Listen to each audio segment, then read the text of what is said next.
candidatos à Prefeitura de Fortaleza. Para isso, eu já convido aqui ao nosso Povo News, professor Emanuel Freitas. Professor, muito bom dia, seja bem-vindo aqui ao nosso Povo News.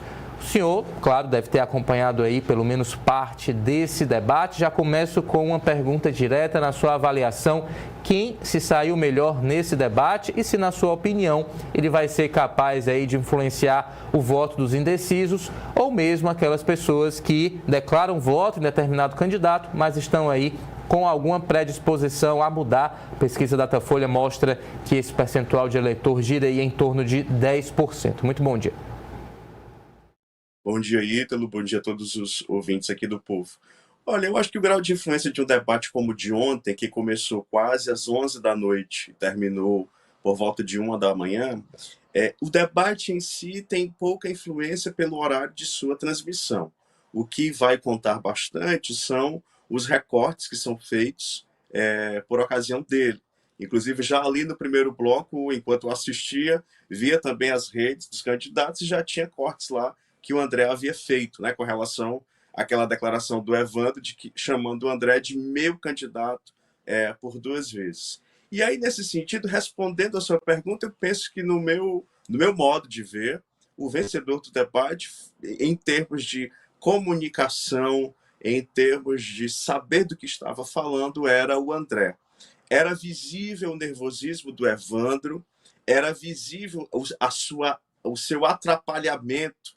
Mesmo em fazendo perguntas sobre a biografia do André, o Evandro precisava ler e se atrapalhava na sua leitura. Isso é muito ruim para quem está vendo, né?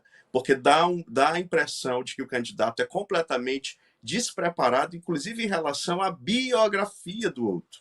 E isso foi explorado muito pelo André durante a própria realização do debate, né?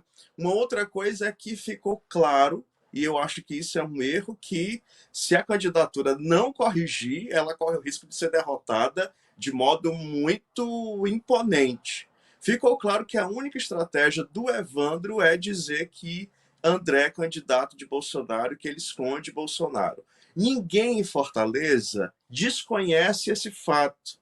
Não há para ninguém o desconhecimento com relação à ligação do André com o Bolsonaro, mas isso não lhe rendeu impopularidade. Isso não lhe rendeu um índice baixo de intenção de votos. Então, ou o candidato do PT muda a estratégia para alguma que de fato atinja em cheio a candidatura do Evandro, do André, ou ele tomará, desculpa, uma quantidade de votos bastante considerável do André. Né? Então, ficou claro que a única coisa que ele tinha para dizer dele era isso.